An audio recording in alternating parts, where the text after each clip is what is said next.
Creative Journeys is your go-to podcast for all things creativity.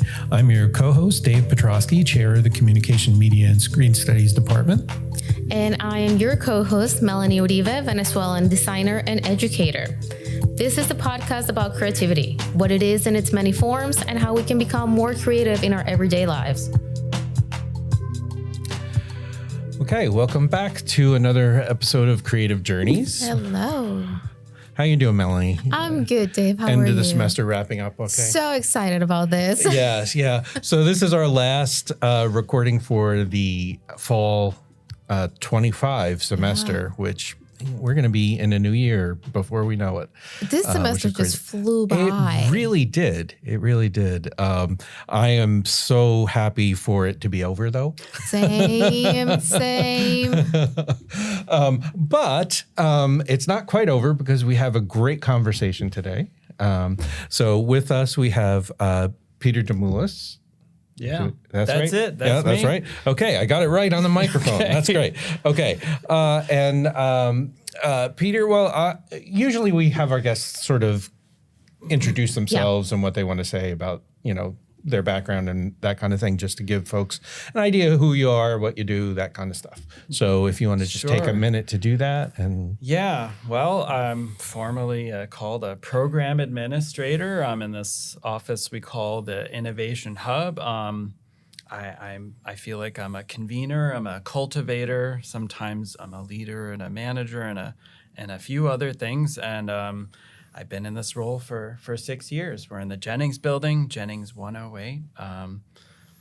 Stop by sometime. I will have to. I've never been there. We have a candy bowl. It's my grandmother's crystal. And there's some, lifesavers and stickers and other things. So. Oh, that's great.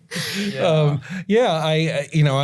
am really excited to hear more about the stuff that you're program does, but it kind of feeds very well into the purpose of our show, which is talking about creativity, and innovation is all about creativity.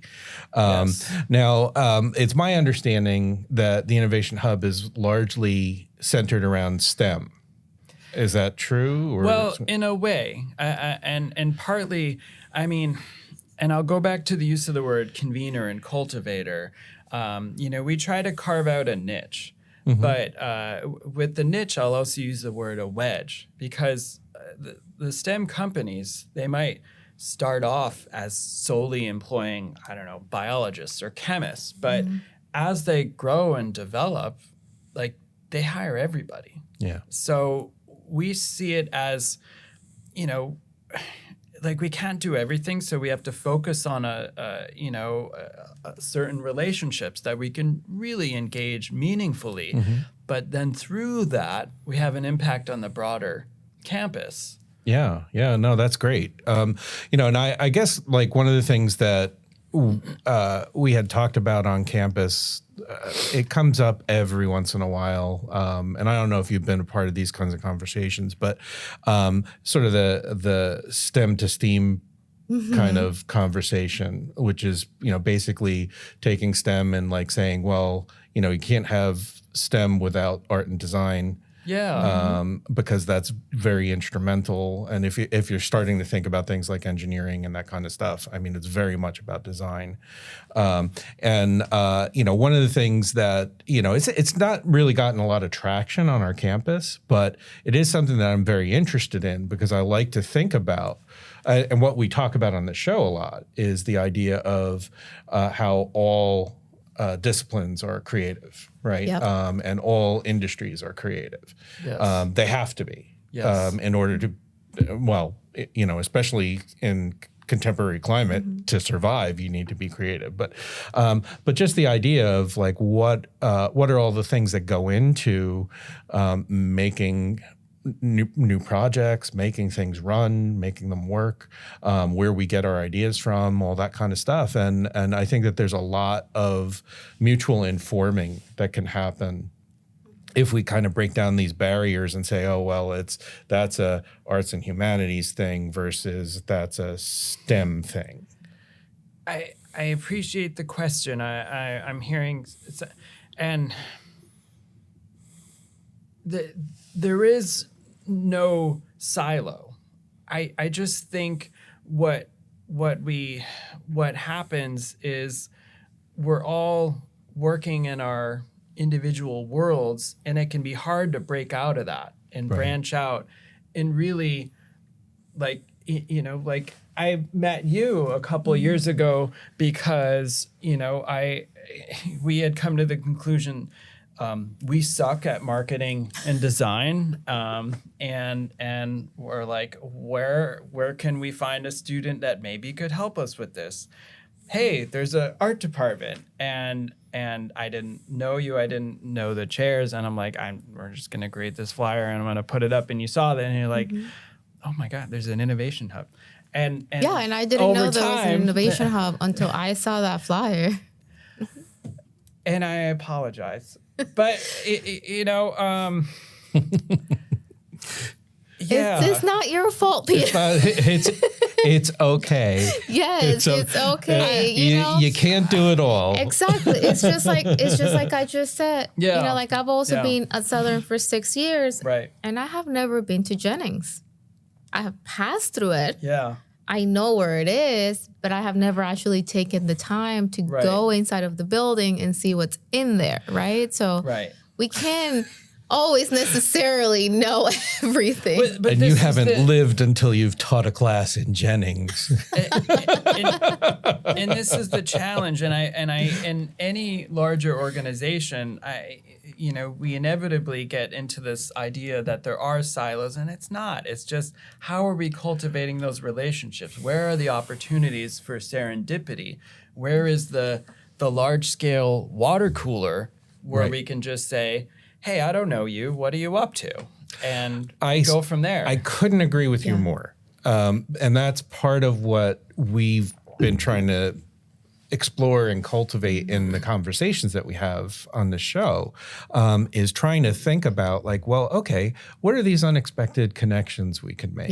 Like, how do these things work? I mean, people make and when we say something is like, sort of truly innovative, it's not innovative in one dimension. Right. It's not like, you make a technology, that's okay, but that needs to be marketed, that needs to be sort of positioned within the marketplace. Then you have all of the people that are financially responsible and all that kind of stuff, and they have to be part of the conversation. And, so it's a much more complex conversation than a lot of folks, excuse me, got a frog there. But then a lot of folks want to recognize. And it's hard to step away from that silo. And try to see everything from this different perspective, because we do it from time to time too. At other times we're like, oh, this is a conversation that we need to have more often, or at least I could work with the Innovation Hub, or I wish I could work with Peter more often. We don't necessarily have the time to do all the things that we want, but sometimes we don't realize how much creativity, how much design, how much communication is put together into any innovative technology or any product or any experience that is put together, right? Well, I mean, just we were talking off mic, Peter, you had mentioned the quantum project, the grant. You can talk about that, right?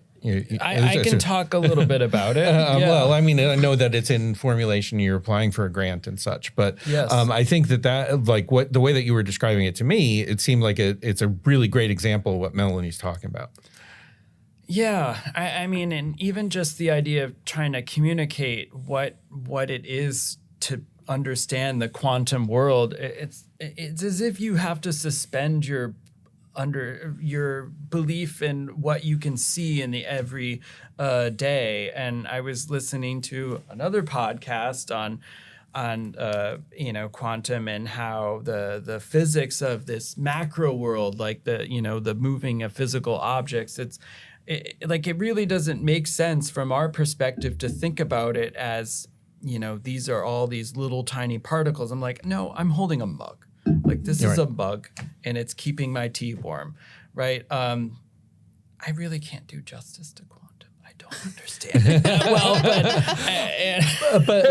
but I understand the idea that the potential that that these quantum computers are being developed, and based on the understanding of quantum technologies, which people much smarter than me understand and grow and develop, and they're at companies like IBM or Quantinuum, et cetera, and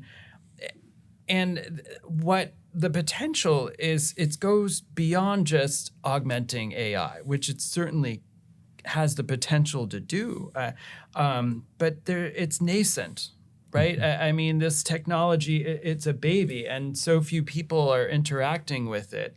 But what I foresee over the next 10, 15, et cetera, years is, these computers are going to be commercialized. I mean, they are currently commercialized, and ideally there's going to be one coming to New Haven through the nonprofit Quantum CT.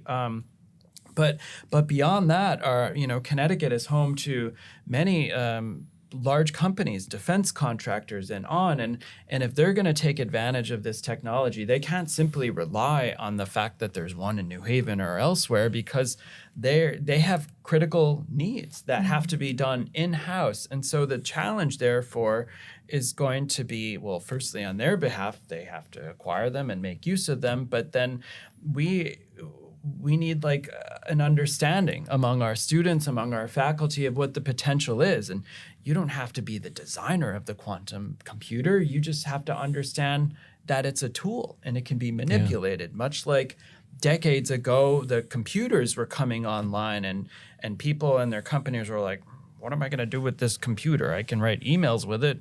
What else? But there's so much more that will come from it, and it will take creative minds to, I don't know, do something. Well, yeah, and when you were talking about the grant proposal that you have in now, this is like a collaboration or a cooperation between several different institutions too, right? Yes. So UConn's the lead applicant, and so Southern and our team in the Division of Research and Innovation comes in with workforce development.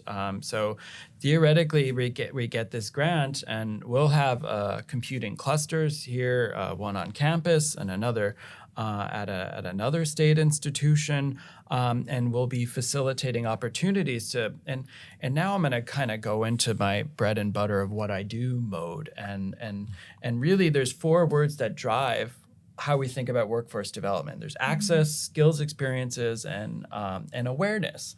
And we start with the idea of awareness, meaning that the students have to know what the potential is, and the faculty, the community has to know about the ideas so that they can inform the students, augment teaching and learning to shape then the development of those skills. And then the experiences, it's a bit of a harder thing because, and I'm sure you can appreciate, we were just talking about students getting internships. In order to get those internships, you need experience. And I'm like, this is a chicken or egg type thing. How do you get the experience if you don't have the experience? And so this is where another element of the grant comes in that research experiences and being able to work with faculty on projects that really go in depth beyond the classroom. That's one way you can get it. And then we have to, I go back to the word cultivating. Right, cultivate relationships between students, between faculty, and the industry professionals. And so that the Innovation Hub isn't like the proverbial middle person. Oh, you want to talk to so-and-so? Well, you got to come through me, and then I'll orchestrate it. No, that's ridiculous. So we set the table. We have these community building events, and then it's as if we're democratizing the network. So the students, the faculty, we're all part of this web, if you will, and we're just building it together. And the more we engage with it, the more students engage with it, so much the better for the community and obviously them personally. Yeah. Well, I'll say I went to my first this innovation hub event. I went to the Quantum and AI conference. The Emerging Technologies Forum. I took my students. I had a better experience than my students did. Okay. Thank you for the feedback. I will share that. But, I think that also comes with experience in life, right? Because I can see where I can take a little bit from each person that I met and give a overall successful, amazing experience versus the students are a little bit more focused on just I need to get a job in an ad agency. Yeah. Oh, and they were talking about biology, or they were talking about working at pharmacies or something like that. Right. And I had to there's actually a photo that I took. I'm assuming one of the school photographers took it. Yeah, Isabel was there. Isabel took a photo, and you could see me and my class kind of like hurdle in one of the hallways. And I was actually giving them a little bit of a speech at that moment about how, because they had just come out of the student session. And they're like, this sucks. Those were not the exact words. But I came out of the other session. I came out of the other session so excited and happy that I have met. My table was fantastic. Yeah. The people that I met. And I have a possible future guest. Yeah. You were sitting next to Victoria. Yes, I was sitting. Yeah, Victoria was fantastic. Yeah. And then the students didn't have the same experience. And then after I started listening to them, and I was like, okay, I see where the disconnect happened and why you're feeling this way. But why don't we just look at everything as a whole, right? Yeah. You just heard this amazing keynote, and I hope that you took the names of everyone and decided to look them up on LinkedIn and maybe follow some people. Maybe the people that spoke at the student component were not the best at the items that you wanted to take away from, just because from what I was told, it was very focused on pharmacy. But there were tables outside, right? Yes. And in the tables, I told them, every single table has marketing materials. Did you not notice that? Did you pay attention to what those marketing materials were? Yeah. So you're focusing right now and that you heard some talk about pharmacy, but you're also not thinking that maybe these labs do marketing and hire designers, because every single medicine that you take comes on a package. And maybe they need help with their messaging. Or they need help with the instructions. And I actually fell in love with the CT manufacturing table because all of their marketing materials were amazing. And I was like, you need to go to that table. You need to take a card. Yeah. Contact that person and just be like, hi, I met you at this event. I was wondering if you could connect me with someone in your marketing or communications or design department. And this is how you start getting those words around that you're looking for opportunities, but they don't see those things yet. And I would go further and say, and I didn't do this, but when I tell students about networking, I tell them that the first rule of networking is you don't ask for a job. Right. You've now set up a binary conversation.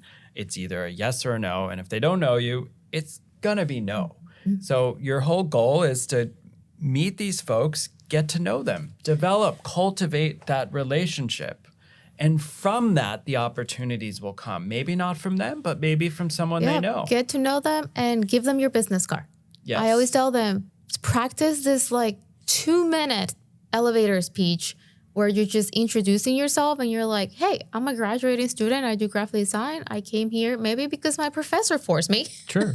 Yes. But I'm finding this interesting and I'm just, looking to connect, get to know more people, practice my networking skills. I have brand new business cards. Here's my business card.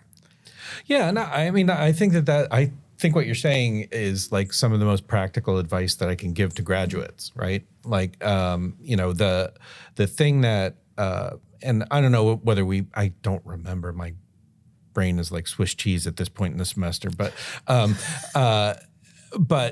I I think one of the things that comes up a lot with students is they start applying for jobs and they just like sort of carpet bomb their resume out there, right?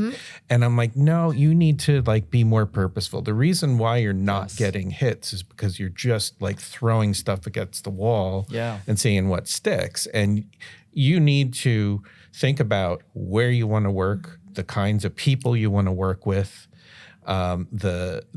if it's not industries, like, so for example, like folks in our department constantly are talking about how they want to go to ESPN or everyone and their dog wants to go there. Right. I But don't really care for it. It's not, it's ultra competitive, and it's not necessarily things that students are equipped to do right out of school, right? Like you have to have an extraordinary demo reel and that kind of stuff in order to be hired immediately by ESPN, right? What are the adjacent things to that? Like, there's lots of training facilities. There's actual sports teams, amateur and professional. There's tons of dance academies and but there's on and on. There's small businesses. Absolutely. Like they're not as well known, but they nevertheless. And they all need the same sort of things. And especially if you're looking for experience, a small business is like one of the best places that you can start. Yes. Because they're going to be. They need somebody all there, hands on right? deck. And you're going to get the best experience from that. If you're, and I mean, things have changed with time. It used to be like if you got a corporate job, if you're working for a big company, you would be in a very isolated department and you would have like a really focused concentration, that kind of stuff. And you might do like one specialty or something like that as part of it.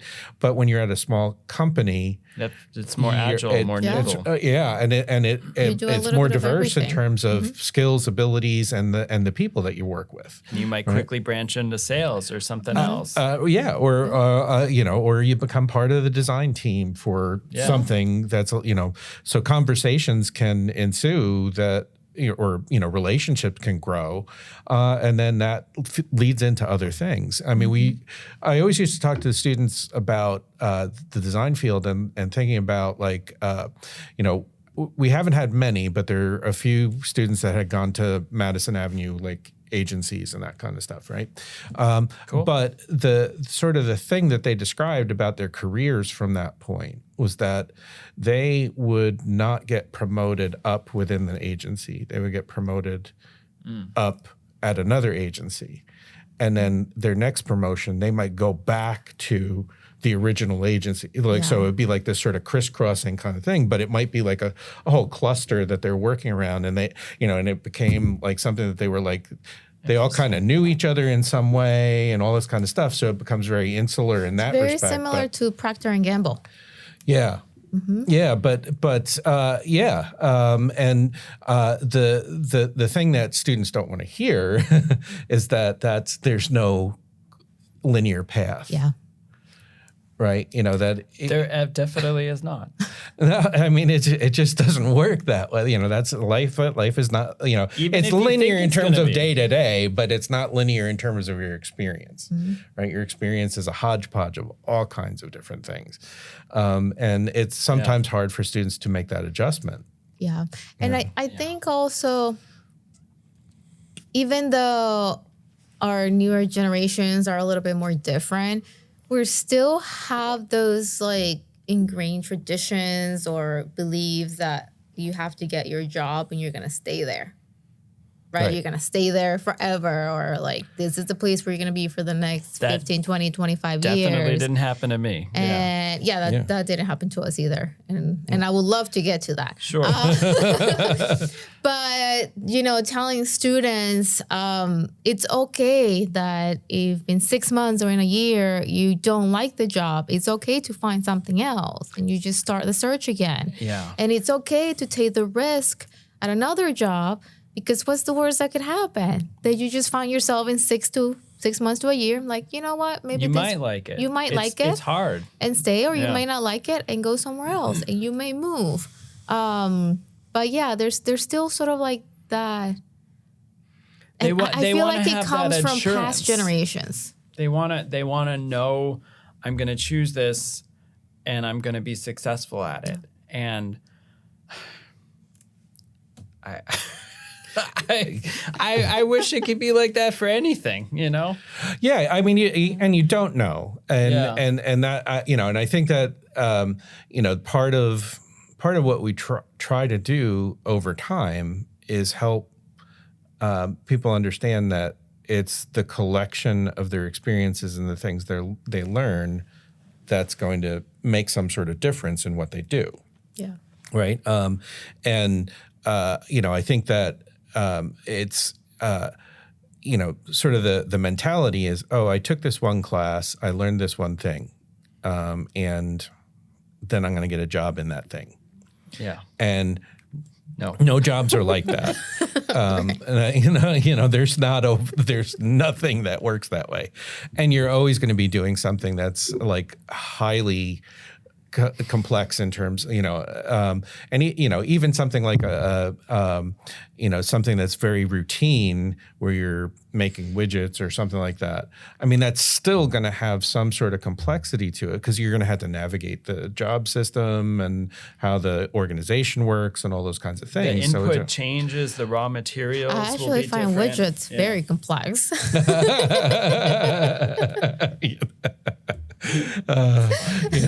But what was your path, Peter? How did you start? What was your degree? Did you start working on your degree? How did you become a grant program administrator? I'm going to go back to high school. So I was an athlete, and I thought I'm going to bust my tail. I'm going to work really hard at athletics, and I'm going to be a pro athlete. And my backup was, well, I'm going to study exercise, and if I can't be a pro athlete, I'm going to help others. That didn't work out. I wasn't that great, even though at the time I thought I was. But I went to a school.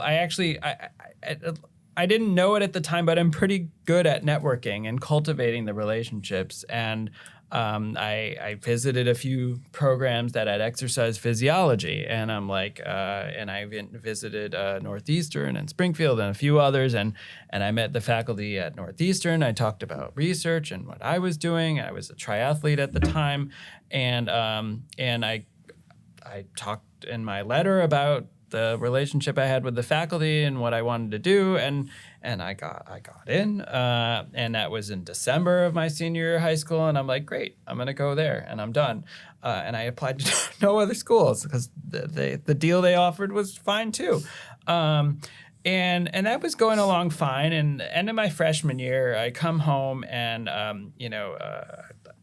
and I'm on spring break. I just got my bike tuned up, and I'm on my training run, and I T-boned a car, which is to say I got cut off on my bicycle, and it was a moment in which, well, it was a series of months in which I was like, oh, this sucks, and also almost died, and now not going to be a pro athlete anymore. I can run to save my life, so I better figure out something else. And so there was a while of which I was banging around, and I'm pretty aggressive, as it turns out. I didn't know it. I had 3 different internships, and to try to explore what other things I can do. And then I also had a research experience with a professor. I really liked that.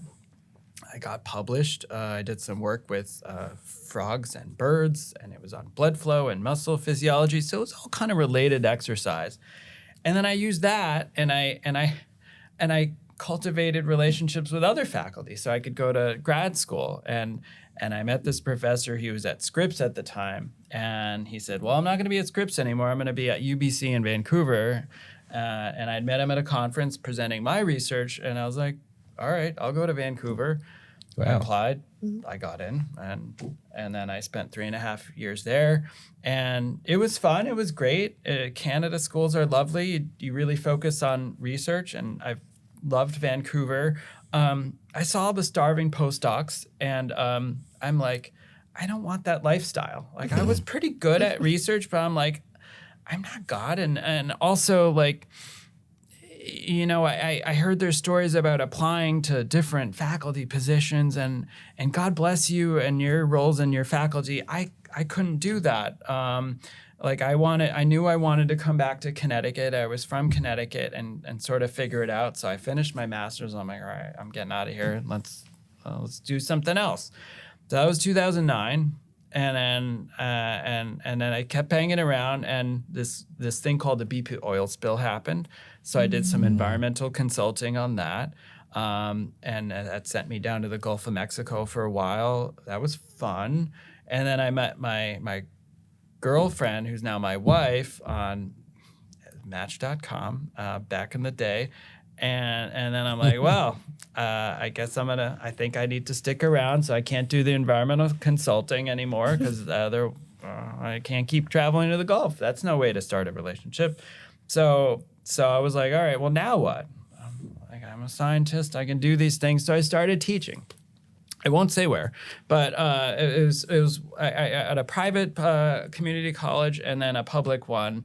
And I was teaching in this first and second year classes, and my next formative experience was the attrition rate, and it was 75% 2 years, right? For those not familiar with the word attrition, so I'll lay it out. So basically, you start off with 100 hopefuls, let's say, and after 2 years, there's 25 that, let alone, could get an associate's or go on to whatever they want to do next, and that's terrible. I mean, and it still impacts me to this day, and it drives a lot of what I'm doing now. And the questions I asked then are still the same questions, like, what could we do better in education to better prepare our students? So from that, I became a high school teacher. I got certified, and I didn't tell you this, but I grew up in Hartford. I grew up in the South End. And I feel really strongly about cities and diversity and being among that. And also many of my students where I was teaching were students of color.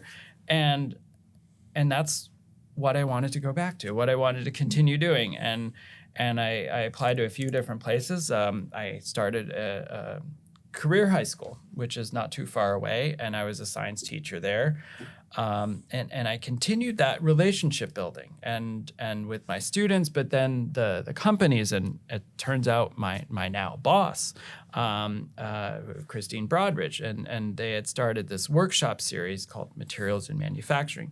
Basically, it was like, learn about manufacturing. What can you do differently in your STEM classroom to help students get jobs with manufacturing companies? And I'm like, great, this is awesome. I'm going to do this. I built some new classes. I developed some relationships with companies. I helped students get jobs. We had some events. It was fun. Also, working in New Haven is hard. There's a variety of things, and without going too in depth, like, the politics are tough. And so I was doing that for 6 years. And also, the students have tremendous needs. I love the students, and also it takes a personal toll on you because you get dedicated and you're into it. One anecdote I'll share about that is a student was coming in and having his breakfast was a pint of Duncan Hines, and I'm like, okay, What is that? apple frosting. Okay. He's eating a pint of frosting, and I gave him my apple, and then he dipped it in the frosting, and I'm like, well, that's brilliant. But it also told me, like, I gave him an apple, but he was still going to eat the frosting. So, well, after 6 years, and I had a kid on the way, and I'm like, I came to realize all the stuff that I was doing outside the classroom was really what blew my hair back. And I don't know that I'm going to be able to stay in New Haven as a teacher and not do those other things that I know are so essential. So I left New Haven. I went to a town called Bethel, and I thought, great, I'm going to have a couple kids, be with my wife. She got a job as a principal, and I'm like, all right, so we'll live and it'll be great. The culture is different in Bethel. Nothing wrong with it. It's just different. I wasn't really prepared for that as a teacher, and I don't want to go too in depth of that part, but one other thing to know about me is I also taught chemistry. I was reasonable at blowing things up in rather controlled ways, and it engages the students. Fun. And Sure. there's Yeah. some demos, you can check it out. Sodium in water is a great one. Sodium in hot water is much better, but do it in a controlled environment. There was an apparatus, like we had like fireproof paint, like it was legit. No one So got we hurt. cannot replicate that here. No. You cannot replicate that here. I'll send you a video on my YouTube channel of one of those demos. You have a YouTube channel? Yeah, there's very few subscribers, but I have some videos from when I was doing demos. So they're Nice. Send it over. I want to check it out. I will. I will. After a year in Bethel, the culture was very different. I mean, being a New Haven teacher, you operate in a certain way, and being in Bethel, you can't do that. You just can't operate the same way. But I was determined I'm going to stick it out. I'm a stubborn whatever, and I'm going to change how I teach. I'm going to change who I am, which really wasn't reasonable, but I convinced myself this is what I'm going to do. And I spent this whole summer revamping my curriculum and et cetera, and how I was going to teach my classes. And then it was just something so simple. It was during advisory, and which is a thing we have in high school classes. And I'm not going to go into what advisory is, but basically there was a student that was having trouble connecting, and I was like, all right, let me do something different. So I just put some alcohol on the table, and I set it on fire, and there was a ring of fire, and it happened to be under the sprinklers. And so if you don't know the thing about sprinklers and these industrial buildings, there's like a layer of wax that's there that's plugging it. And so you can imagine if you warm up the wax becomes a fluid, it comes out, and the sprinklers start going. Well, that's what happened. And that was my burning bush moment. And that was when I decided, okay, I'm going to do something else.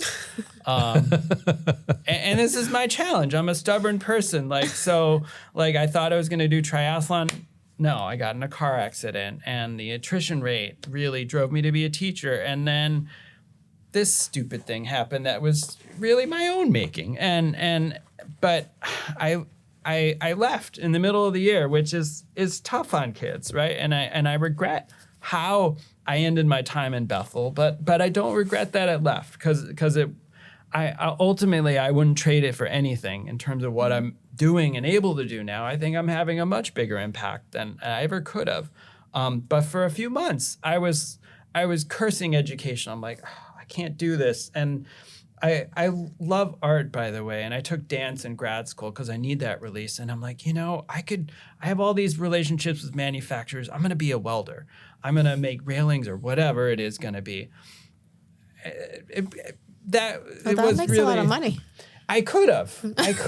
And then my longtime partner, Christine, who all along I'd kept doing the workshops about manufacturing materials, and we built some other things together. And she said, I have this part-time gig. Why don't you come? We'll see what happens. And so I started part-time almost 6 years ago. And I've been here ever since. And now I'm full-time. We have a team. We have some pretty big impacts. And so that's kind of my journey. So not linear. Yeah. Oh, yeah. It's a great example of how. If nothing else, the creativity to reinvent yourself, right? Because that's like a core part of your story is like you had particular setbacks or personal discoveries, and that sort of changed your trajectory. And sent you in different ways, but it's those different sort of spins on things that ultimately brought you to where you are now. And I think that that's like such a great example of the way that people's careers, because, you know, we always come back to these kinds of questions because we're always curious, like, how did you end up where you are, you know, and that kind of thing. And for us, we always talk about Because how I burned my lab down. But even is the creative thought of like, okay, I have the student, he needs my help. I don't know, maybe I can just put some alcohol in here and like play a little bit, and then we'll see what happens. Yeah, well, but that's creative spark, so to speak. Yeah. Pun intended. But I think that's like what is so interesting and dynamic, and the thing that I think is also really clear from what you're explaining is how much that informs what you're doing with your grant program, and how you're directing that, and how you're trying to make that accessible and productive for not just one person, but like a larger community, right? And I think that that's super exciting, and really a great sort of testament to ingenuity, I guess. We have a great team. Yeah. Well, and I think that's another piece of it too, is like having, those relationships that you're talking about. I mean, that I think is what's critical about having something that actually works as something that's, either unique or even just something that's worthwhile, is going to be the product of interaction and collaboration between lots of different people. And I mean, we don't talk about it a lot in academia, but like, we all have academic partners, even if we're not like working on a project together, because we're basically interacting with the previous intellectual history, right? Very true. And that's always informing us, and we're in conversation with those other things. And I don't know, maybe that's what people perceive as being like the out of touchness of academia, because we get kind of lost in these kind of paths of, well, what has come before, or what was the thinking It drives me insane, Dave. Well, it can be. The institutional knowledge and background. I'm like, why? Why are we talking about the institutional background? Why can't we just do something different? Yeah. Why can't we change things up? Sorry. No, but I'm with you, because I've been here a long time, and I know I've seen all kinds of flavors of the same conversation over and over. But that's why I'm like so excited about the Innovation Hub, right? Is because it's putting the priority on doing something that's not like just the ordinary way of approaching education and problems, and the transition for students into a professional life. Yeah, and I'll add to that. I'm excited about the things that you guys have been doing. Thank you. And getting to know your team better over the past 6 months, a year. Because my initial reaction was, well, this is all STEM focused. There's no room for my students in here. So why even promote it, or why even like try to get my students involved, right? And we've had conversations about this, of like trying to incorporate more art and creativity, and like you not you, but like the team making the Innovation Hub more welcoming to everyone on campus. And I think you are doing a fantastic job, because I've seen the changes. Like I feel how everything is a little bit more welcome, and you're opening things up to, it's just a simple thing like, hey, we're doing this thing over the summer. You have a summer program here. Why don't you bring your students? Why don't you come over? Like just bring something to share, we'll and then we'll all get to know each other, right? Like something little like that for me was very impactful. and for my students. So I wanted to share that with you because like Thank you. that did really open up sort of like that doorway more of me being more like forthcoming and be like, okay, let's do something with the Innovation Hub. I love it. Let's try something out. Let's bring the Yeah. students in. Of like, I had my class schedule, and when I found out about the Emerging Technologies Forum, I was like, you know what? We're gonna change class. We're gonna change class. We're gonna go to this event. We'll see how the students feel about it. That's beautiful. But I think you guys are doing an amazing job. I know it's not gonna be an overnight. Yeah. You know, like change of like, let's incorporate a little bit more art and design into it. But Well, you're getting there. I would say, I mean, and in business, you know, some people like to talk about a hedgehog concept, that this idea that there's only so many things you're going to be good at. You have to focus on that. But nevertheless, you know, and I go back to the idea of the convener and the cultivator, and you know, and so we have these existing relationships with companies. Many of them are STEM. And so what we strive to do is learn about their needs and then help students in terms of meeting those needs. And that includes sharing that with faculty. It includes building hosting community building events. And so I would say, and you know, we can look at different companies and their growth trajectories, but the idea is that they need people across all walks. And that is where I hope the value comes from. And so as your students come to these events, as you come to these events, for example, and build a relationship with these folks, it doesn't just stay there. It's not just, oh, now I know Medtronic or whatever. But even like a company like that, they do so many different things, and there are opportunities for STEM students, business students, I mean English students, art students, and on, and that's where we try to like leverage the niche we have for the benefit of more.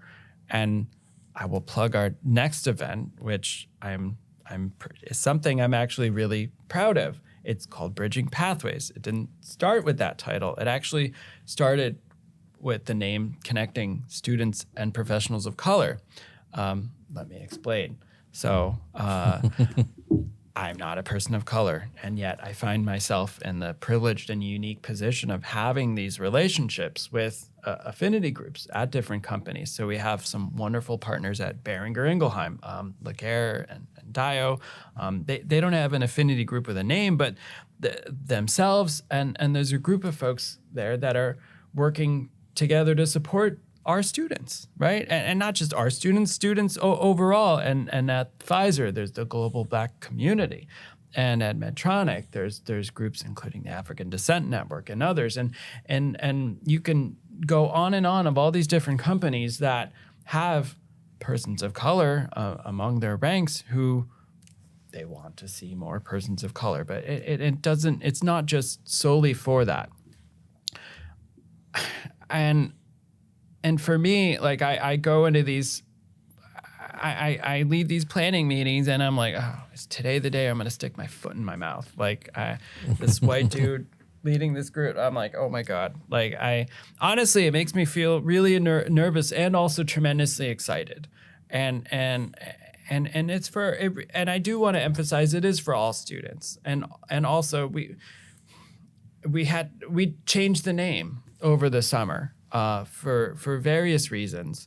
And I just told our planning team, and I'm like, hey, for example, we're going to have trouble getting funding for something specifically called Connecting Students and Professionals of Color.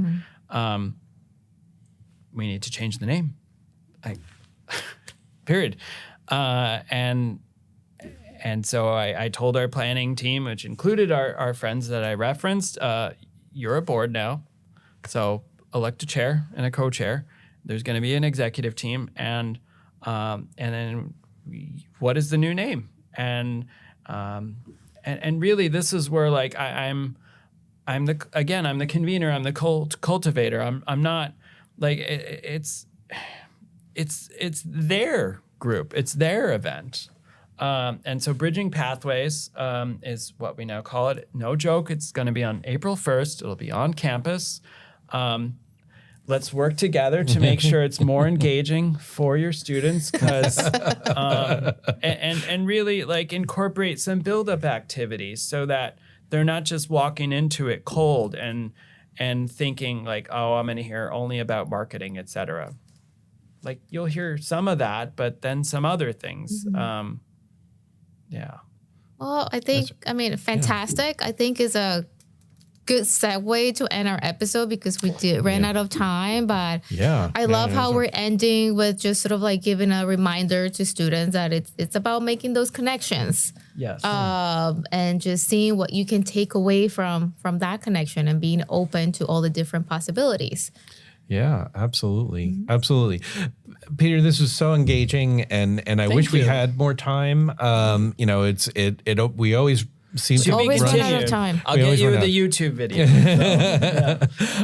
We'll try to I got to figure out how the best way to put our notes up because we post to a variety of different services for the podcast. Sure. So I'm not exactly sure. Like I think our YouTube has probably got the most YouTube channel has the most accessible place for us to put notes that folks can actually access and actually see your YouTube. Yeah, stuff. we can link over your YouTube. Yeah.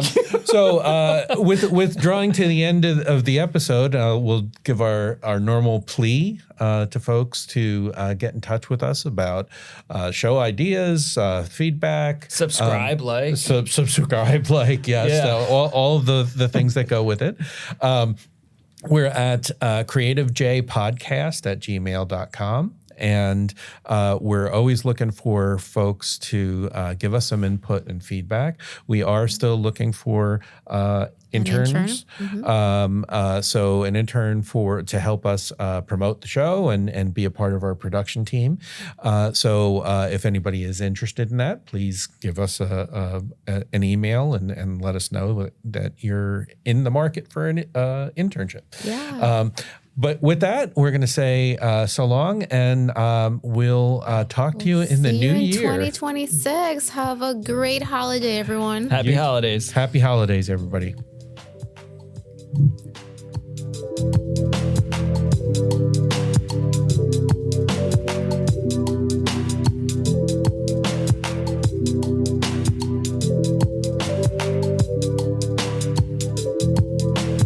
Creative Journeys is a podcast produced at Southern Connecticut State University by faculty, students, and staff who are interested in exploring our creative potential.